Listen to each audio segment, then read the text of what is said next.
Well, good morning, friends, and welcome to the part two of the great story, the story of love of God for all human beings.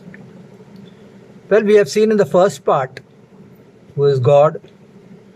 God is omnipotent, omniscient,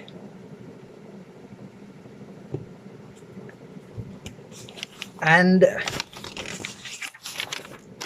omnipresent. Well, friends, God is everything, all powerful, all pervading, and present everywhere. So we have seen that story, how it started. And now we have seen up to Noah, where the great flood takes place. And now we move on from that part of the story further down. The next great personality of the Bible is a person called Abraham, whom God later changed his name to Abraham. His wife's name was Sarai, which was also changed to Sarah. So Abraham and Sarah are the important persons who became very close to God, because Abraham was a good man and he always loved God and always was totally obedient to God. So God chose Abraham as his friend. Now, after the great flood, and after a lot of people were there here and there, and after the Tower of Babel story, we find that Abraham was living with his parents, and God suddenly calls Abraham and says, Abraham, now you get up from here and go to a land which I will show you. That is supposed to be the promised land to Abraham. Abraham does not even think twice before he says, Yes, Lord. He abandons all his comfort, all his kinsmen, his parents, everything, and gets up to go to the place which the Lord has shown, which the Lord will be showing him. Along with Abraham, his nephew, Lot, said he also would like to come. Abraham said, No problem, come, you also come, if God, that is the will of God. So they all moved from that place and they were going towards the promised land. And as they went, there were many incidents of Abraham and Sarah, where the kings and rulers wanted Sarah, and how God had saved them in every instance of their life. And finally, Abraham tells Lot, because there was some problem between the herdsmen of Abraham and the herdsmen of Lot. Things were not going on well. So Lot chose a particular plains of Jordan, which later on became the infamous Sodom and Gomorrah. And Abraham moved on. He was moving towards the promised land, which is the modern Jerusalem. Then what happened was, when after many, many years, Sodom and Gomorrah, where Lot used to stay, had become very sinful, and God was fed up with them. God wanted to show his justice. Like in the days of Noah when the floods came, similarly, God wanted to punish Sodom and Gomorrah for their utter sinfulness, horrible sins. Then God sends his angels And the angels were passing through the house of Abraham. Abraham gave them food and drink and was talking to them. The angel also, to make the long story short, told Abraham that you don't have any children of your own. That means from the couple of Abraham and Sarah.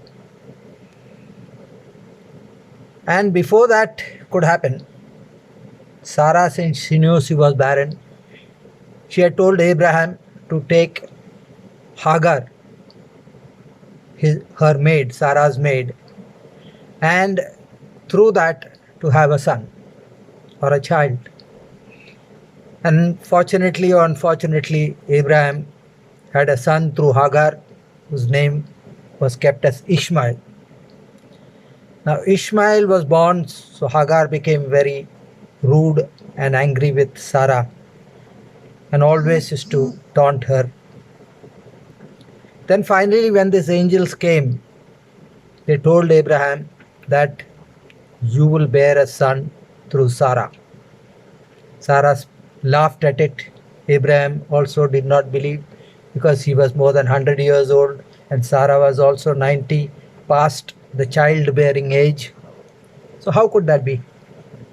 They said, for God, nothing is impossible. So they believed it. Then the angels proceeded to Sodom and Gomorrah. Then Abraham was arguing with God, saying that if 50 good people are there, can you spare this place? Because Lot and his family was also staying there. Then he bargained, and even 10 people could not be there. So Lot and his family was told, you move out, the whole place is going to be destroyed by fire. Lot and his family ultimately moved out. But the angel of the Lord says, don't look back. If you look back, you will see the consequences of disobedience. So the angels then started destroying Sodom and Gomorrah. Fires, sulfur fires came down on these two cities, and it was completely razed down to ashes. And as Lot and his family was running away from that, Lot's wife became very inquisitive to see what was happening and turned around. And the moment she turned around, she became a pillar of salt. That is the story there. Then coming back to Abraham. Then Abraham, because Hagar was always taunting Sarah, Abraham decided to send Hagar and her son away from there. Then Hagar went into the desert, and she was about to see that his child was going to be dead. And then there was a fountain generated out of the earth. And God told Hagar, don't worry, I will make you also into a new and a great nation. Coming back to Abraham, Abraham had the son. His name was Isaac. Now God was very pleased with Abraham, because Abraham always worshipped the true God, and he always loved God above everything.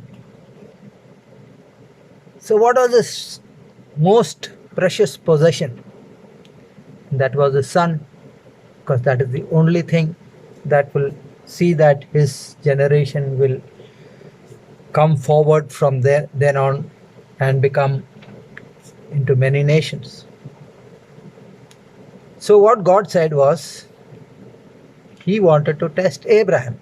So he told Abraham, you do one thing, you take your son and sacrifice him at the altar of a place where I'll show you. Abraham was very sad, maybe, but he wanted to obey God at whatever the cost, he says, I will obey God because He is my everything. So after a few days, he takes Isaac and he takes wood and fire and take a servant, and then they go. And they go, and the Lord shows them a small mountain. It's called as Mount Moriah, which is also today the Temple Mount in Jerusalem. That was where Abraham had taken his son. Then they go up on the mountain and tells the servant, wait down, I'm going up for the sacrifice. And when they nearly reach the mountain top, Isaac asks his father, Father, where is the sacrificial lamb? Abraham told him, don't worry, son, God will provide. Well, then he made the altar on the rock, and after making that altar, he laid his son Isaac on the altar to be slain. And when he lifts up his knife, God speaks to him from heaven and says, Abraham, don't lay your hand on the child. Now I know you love me above all things, even the most precious thing which I had given you. Still you love me more than that. And he says, now look forward and you will see a lamb caught in the thicket. Take that lamb and offer it to me as a sacrifice. So Abraham does likewise. And then God tells Abraham, a promise, a covenant is made with Abraham. Since you have done this, you have not held back your only son for me, for my sacrifice. I will also one day send my son for the sacrifice of the entire world, that they may be liberated. Abraham did not understand that it was about the Messiah. When you actually read the entire Old Testament, you'll find that it is full of prophecies, and that prophecies were all fulfilled either in the Old Testament itself or in the New Testament. Most of the prophecies were relating to the Messiah, and that is the sum and substance of the Old Testament. It was the prophecies of what is going to come in the New Testaments. Apart from, there are many other historical facts and things like that, but the main line of the story is of the coming of the Messiah, which you will find woven very intricately in the Old Testament, in all that God does to this people, the people who are the descendants of Abraham. Now, Abraham had his son Isaac, and then Isaac himself bore two children. Esau was the elder one and Jacob was the younger. Esau was a hunter, and he rightly, as per the Abrahamic law or the law of the Israel Jews, that the elder son would get all the blessings. But Esau was not the person in God's mind. Therefore, one day Esau, after a hunt, came down and he was very hungry. So he saw Jacob sitting there with a bowl of soup. Esau told him, give me the soup. So Jacob said, but what will you give in return? He said, whatever you ask, I will give you. So Jacob asked, give me your birthright. Esau did not consider much for the birthright. So he says, take it away, but give me that soup. And Jacob gave the soup and the birthright of Esau the blessings of his father Isaac was to be given to him.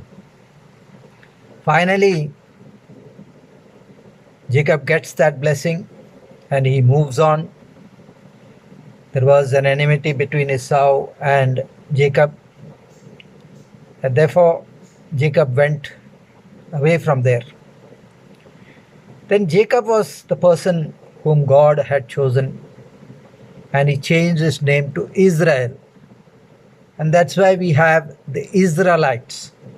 The Israelites are from Jacob, and before Jacob from Isaac and from Abraham.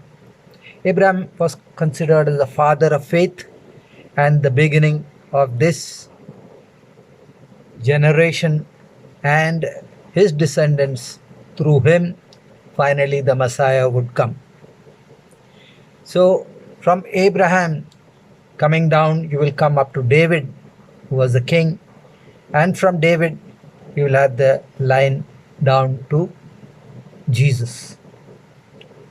All those prophecies are there in the Old Testament, and you will see that if you read the Old Testament carefully, you will see that line of connectivity, and you will see how God has worked tremendously well in weaving the story through the entire Bible. Now, for the Bible itself, we have seen that the Bible has been written 3,500 years ago, and the whole Bible was written during a span of 1,500 years by nearly 44 authors. So all 44 authors, the span of 1,500 years, is telling one story. It cannot happen in the normal way. Every author will have his own book, his own story, written during his lifetime. But this is a particular book, which is the book which God has inspired men to write. And therefore, this book is not any ordinary book. It is the Word of God. And through this Word of God, you will see the entire story from creation to salvation in the Old Testament. And from the New Testament, you will see from the life of Jesus till what is yet to come. Well, friends, we have seen about Jacob.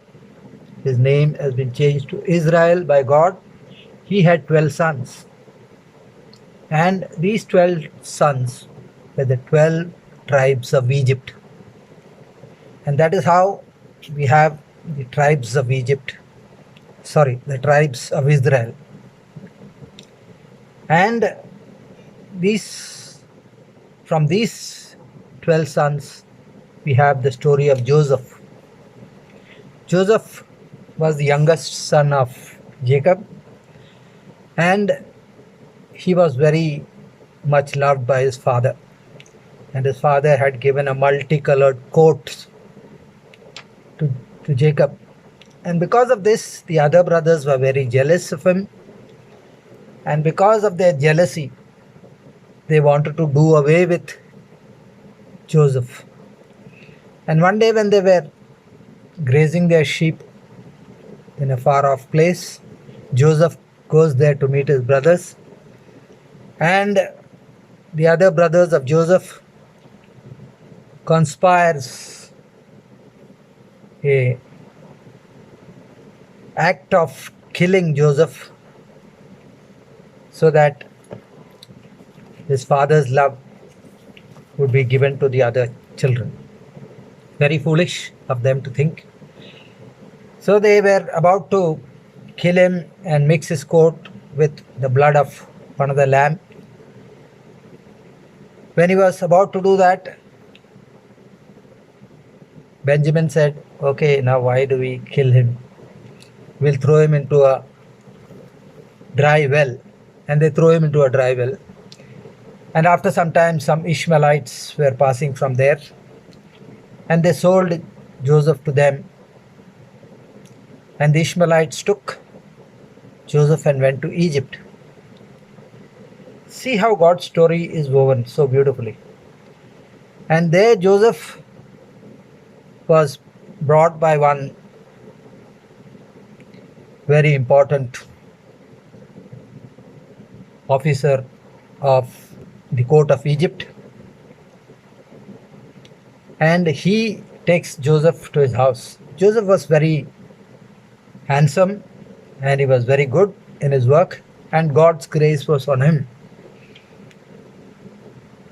So this important officer of the Pharaoh of Egypt liked Joseph, but then Joseph's wife had an evil eye on for the nobleman's wife had an evil eye on Joseph. But Joseph wanted to be sinless and faithful to God.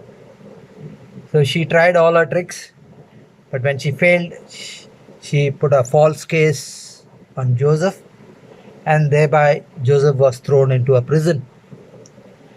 And we know the story there, that in the prison there was a cupbearer and a baker. They had some dreams, and Joseph had interpreted that dreams with the grace of God, and whatever he interpreted had come true. So after many months, the Pharaoh had a dream, very strange dream. So he asked all his people in the court and all his people, intelligent people in his kingdom, to tell him what the entire dream meant. Nobody could decipher the dream. So finally Joseph was brought before the Pharaoh, and he told what is the real meaning of the dream, about the coming of the famine and how to be prepared. And sure enough, the famine came, and Joseph's prediction had come true. The Pharaoh was very happy, and he raised the position of Joseph in his court, and he gave him an important important post. And then the brothers of Joseph had to come there from the nearby land because of the famine for food. And then he meets Joseph, they meet Joseph, and Joseph forgives them for all what they have done. And when the Pharaoh comes to know about the greatness of Joseph, his forgiveness, he requests Joseph and his family to come and settle in Egypt. And that is how these Israelites first came to Egypt. And then after many years, the Israelites grew. And actually, the Israelites were actually like people who have come from another land. So they had come to this land seeking a good life. So the Israelites multiplied, and they were very strong in their belief of God, and God had always blessed them with knowledge, with wisdom. And then their stature grew, and they became very popular, and everything was in their control. After that, the Pharaoh who actually made Joseph the governor, he had passed away, and after that many pharaohs had come. So the third Pharaoh, who was ruling now, he saw that the Egyptians were, not having any place or any real part in Egypt, although they were the Egyptians and they were the real children of Egypt. Whereas the Israelites were commanding everything. They had come from a different country, and as asylum seekers, and then they had grown more powerful. So the Pharaoh thinks that now we have to change all these things, and he ordered that the Israelites should not increase or multiply, and also that the Israelites should lose all their posts, high posts, and become servants or slaves. That is the time when he gives an order, the Pharaoh gives an order that all the male child should be killed so that the Israelites' population will not increase. And that is the time when Moses was born. And Moses was born, and Moses' mother placed Moses in a wicker baskets and sail him down the Nile. And the Pharaoh's daughter was there bathing, and they find this child. And they save the child, and they take the child into their palace to be brought up like a prince. And then we have the story of Moses. Moses becomes big, and then he comes to know that he is really an Israelite, and therefore there was a quarrel between an Egyptian and an Israelite, and in that quarrel Moses intervenes and kills the Egyptians.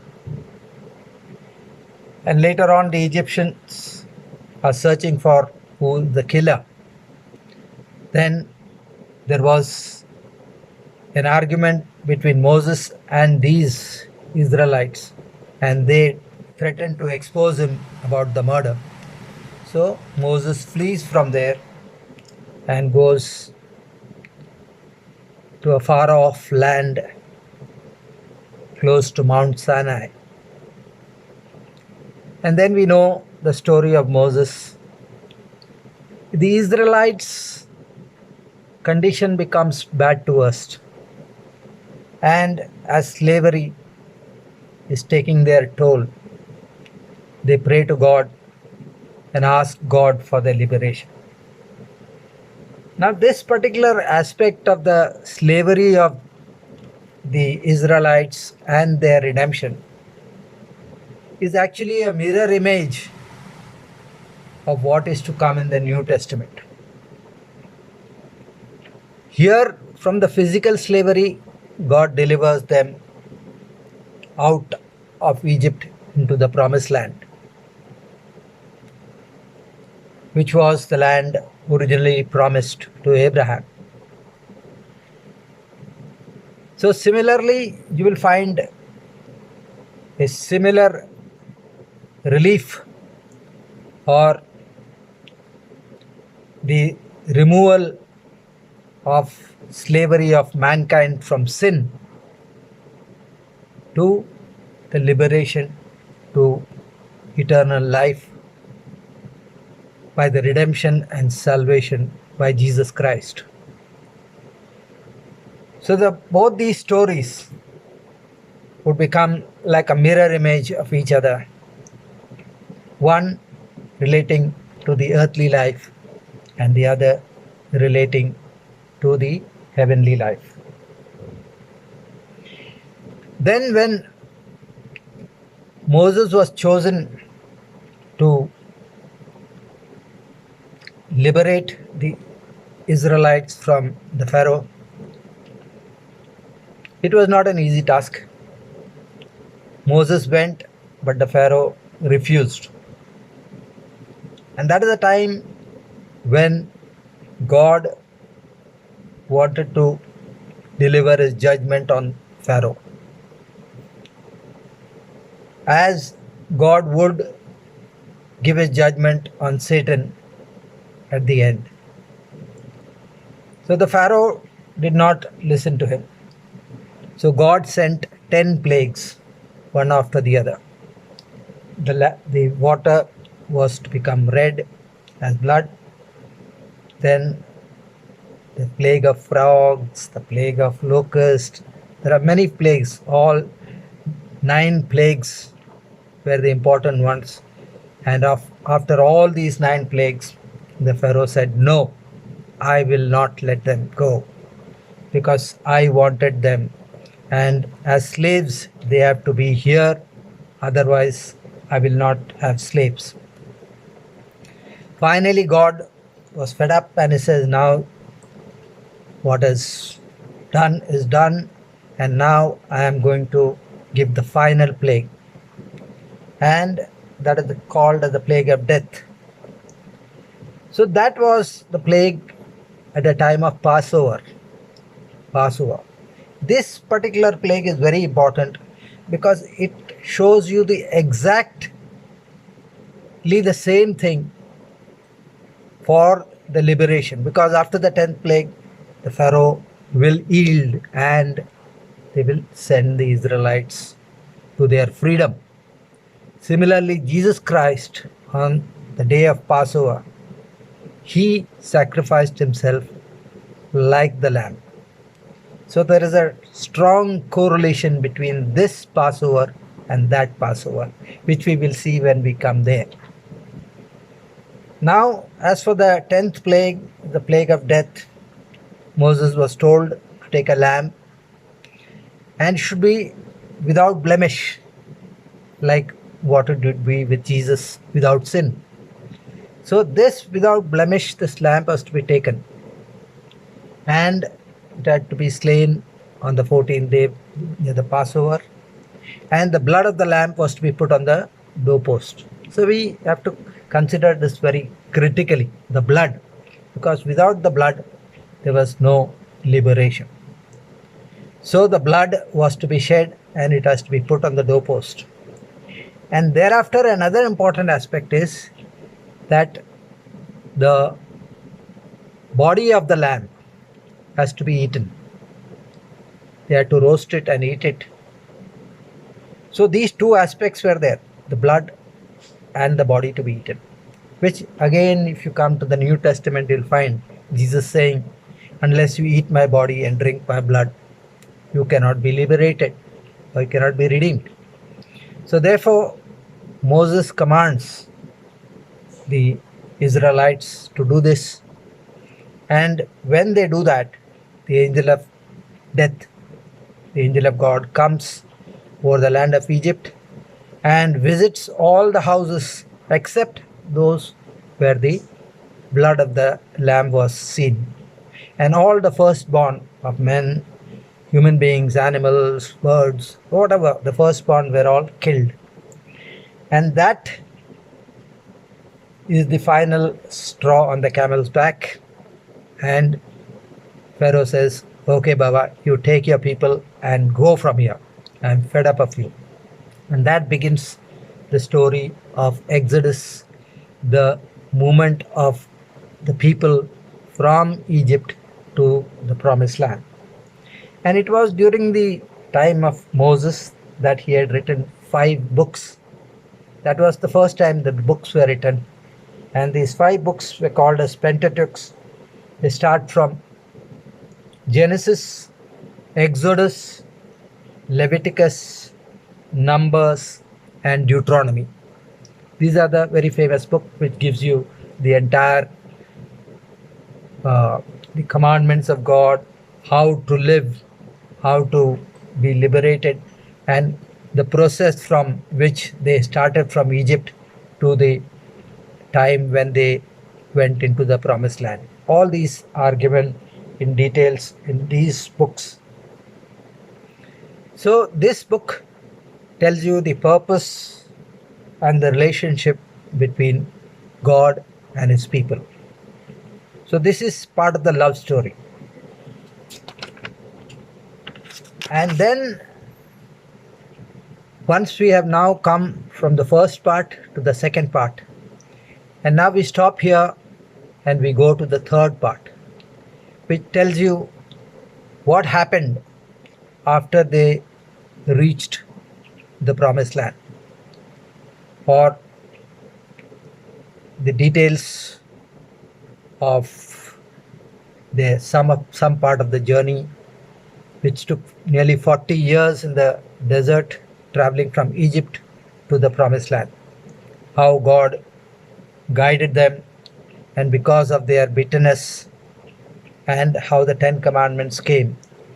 All these things we will see in the next video, the next part 3 of it. So I thank you for hearing this story, but then this story is only half. Unless you come to the end, this importance of the story in each of our lives will not have the proper meaning.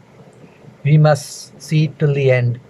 Then we will know what is the full love story of God. I thank you and praise the Lord.